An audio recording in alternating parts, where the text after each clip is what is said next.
សមាជិកសភាអឺរ៉ុបបោះឆ្នោតហាមឃាត់មនុស្សយន្តឃាតករនៅលើសមរភូមិសភាអឺរ៉ុបបានអនុម័តសេចក្តីសម្រេចមួយដែលអំពាវនាវឲ្យមានការហាមឃាត់ជាអន្តរជាតិលើអ្វីដែលហៅថាមនុស្សយន្តឃាតករ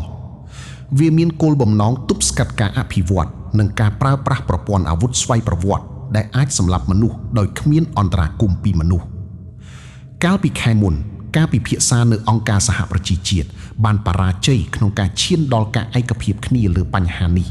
ដោយប្រទេសមួយចំនួននិយាយថាអត្ថប្រយោជន៍នៃអាវុធស្វ័យប្រវត្តិគួរតែត្រូវបានស្វែងយល់ហើយសមាជិកសភាអឺរ៉ុបមួយចំនួនមានការព្រួយបារម្ភថាច្បាប់អាចកំណត់វឌ្ឍនភាពវិទ្យាសាស្ត្រនៃបញ្ញាសិប្បនិម្មិតខណៈពេលដែលប្រទេសផ្សេងទៀតបាននិយាយថាវាអាចក្លាយជាបញ្ហាសន្តិសុខប្រសិនបើប្រទេសមួយចំនួនអនុញ្ញាតឲ្យមានអាវុធបែបនេះខណៈពេលដែលប្រទេសផ្សេងទៀតមិនអនុញ្ញាតលោកស្រី Federica Mogherini ប្រធានគោលនយោបាយការបរទេសនិងសន្តិសុខរបស់សហភាពអឺរ៉ុបបាននិយាយក្នុងអំឡុងពេលជជែកពិភាក្សានៅសភាអឺរ៉ុបថា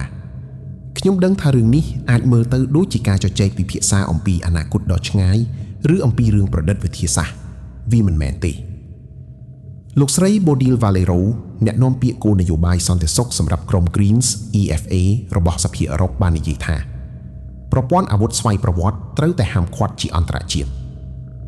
អំណាចក្នុងការសម្រេចចិត្តលើជីវិតនិងសេចក្តីស្លាប់មិនគួរត្រូវបានដកហូតចេញពីដៃមនុស្សហើយប្រគល់ឲ្យម៉ាស៊ីនឡើយដំណោះស្រាយនេះកើតឡើងមុនការចរចាដែលបានគ្រោងទុកនៅអង្គការសហប្រជាជាតិក្នុងខែវិច្ឆិកាជាកន្លែងដែលគេសង្ឃឹមថាកិច្ចព្រមព្រៀងស្តីពីការហាមឃាត់អន្តរជាតិអាចសម្រេចបានកាលពីខែសីហាអ្នកជំនាញមកពីប្រទេសជាច្រើនបានជួបប្រជុំគ្នានៅទីស្នាក់ការកណ្ដាលអង្គការសហប្រជាជាតិនៅទីក្រុងហ្សឺណែវដើម្បីពិភាក្សាអំពីវិធីកំណត់និងដោះស្រាយអាវុធដែលគ្រប់គ្រងដោយកុំព្យូទ័រលោក Rasha Abdul Rahim អ្នកស្រាវជ្រាវផ្នែកបញ្ញាសិប្បនិម្មិតនៅអង្គការលើកលែងទោសអន្តរជាតិបាននិយាយនៅពេលនោះថាចាប់ពីយន្តហោះគ្មានមនុស្សបើកឆ្លាតវៃសិប្បនិម្មិតរហូតដល់កំភ្លើងស្វ័យប្រវត្តិដែលអាចជ្រើសរើសគោលដៅផ្ទាល់ខ្លួនការរីកចម្រើនផ្នែកបច្ចេកវិទ្យាក្នុងវិស័យអាវុធកំពុងលើសពីច្បាប់អន្តរជាតិឆ្ងាយណាស់លោកបានបន្ថែមថាវាមិនយឺតពេលទេក្នុងការផ្លាស់ប្ដូរទិសដៅការហាមឃាត់ប្រព័ន្ធអាវុធស្វ័យប្រវត្តិពេញលេញអាចការពារសេណារីយ៉ូ dystopian ពិតប្រាកដមួយចំនួនដូចជាការប្រណាំងប្រជែងអាវុធបច្ចេកទេសខ្ពស់ថ្មីរវាងមហាអំណាចពិភពលោកដែលនឹងបណ្ដាលឲ្យអាវុធស្វ័យប្រវត្តិរីករាលដាលយ៉ាងទូលំទូលាយប៉ុន្តែប្រទេសមួយចំនួនរួមទាំងអ៊ីស្រាអែលរុស្ស៊ីកូរ៉េខាងត្បូងនិងសហរដ្ឋអាមេរិក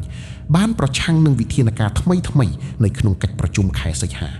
ដោយនិយាយថាពួកគេចង់ស្វែងយល់ពីគុណសម្បត្តិសក្តានុផលពីប្រព័ន្ធអាវុធស្វ័យប្រវត្តិអ្នកជំនាញ AI ព្រមានអំពីមនុស្សយន្តឃាតករតើសង្គ្រាមមនុស្សយន្តឃាតករកាន់តែខិតជិតជាងអ្វីដែលយើងគិតទេ